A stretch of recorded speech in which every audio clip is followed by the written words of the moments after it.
নষ্ট হইও না বাপ। ইসলামের জন্য লড়বে কে বাপ?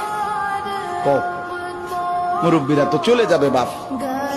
18 বছরের ছেলে, 20 বছরের ছেলে, 22 বছরের তাগড়া জওয়ান, তুমি নষ্ট হয়ে গেলে, তুমি চরিত্রহীন হয়ে গেলে, তুমি যদি সারাক্ষণ নারী ছাড়া, ছবি ছাড়া, মদ জুয়া অশ্লীলতা, তুমি যদি মোবাইলের আসক্তি ছাড়া চলতে না পারো, আগামী দিনে ইসলামের জন্য তুমি করবা কেমন, লড়বে কেমন?